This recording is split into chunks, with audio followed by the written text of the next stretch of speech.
শিশু শিক্ষা কেন্দ্রে তালা দিয়ে বিক্ষোভ অভিভাবকদের। শৌচালয় না থাকায় পাশের বাড়িতে গিয়ে শৌচকর্ম করতে হয়, এমন অভিযোগ তুলে হরিহরপাড়া শিশু শিক্ষা কেন্দ্রে বিক্ষোভ দেখালেন অভিভাবকেরা। বৃহস্পতিবার দুপুরে হরিহরপাড়া শ্রীপুর নামুপাড়া শিশু শিক্ষা কেন্দ্র ঘেরাও করে তারা বিক্ষোভ দেখাতে থাকেন।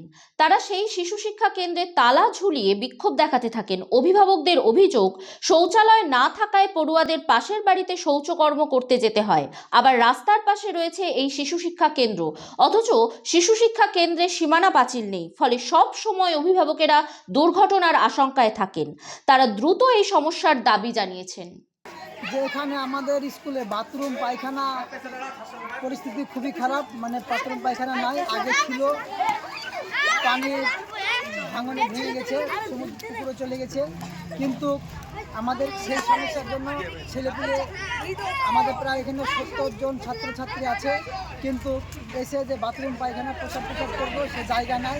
লোকের বাড়িতে যায়, কিন্তু কোনো সময় বাড়ি থেকে যেতে যেতে হয়তো ক্যান্টিন বাথরুম পায়খানা প্রসাব করে ফেলে, এইটাই সমস্যা। তাই জন্য আমাদের গ্রামের যেসব আমাদের ছাত্র গার্জেন আছে তারা এসে তালা মারা হয়েছে।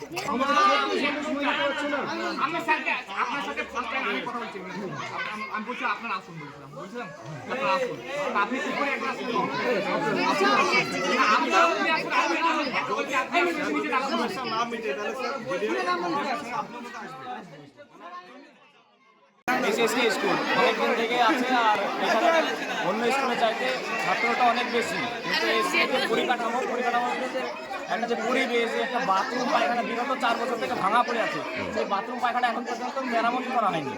তারপরে যে বাচ্চাদের যে স্কুলের মতো যে পরিকাঠামো, যে একটা স্কুলের জায়গা, সেটা কোনো ঘোরাঘুরির কোনো সিস্টেম নাই।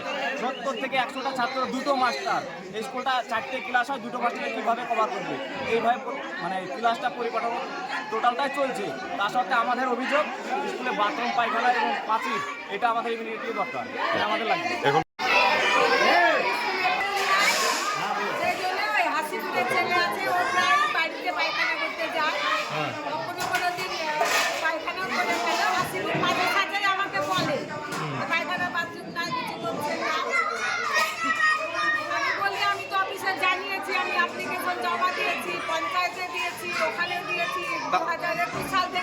তা কোনো সুরা হচ্ছে না।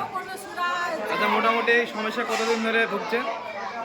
ওই 2000 সালে বন্যাতে এরকম করে ভেঙে গেছে, তখন থেকেই আমাদের হেডমাস্টার ছিল নারায়ণচন্দ্র ঘোষ, তখন থেকেই ছিল। আস্তে আস্তে এবার বেশি হয়ে গেল, রান্নাঘরটাও ভেঙে গেল।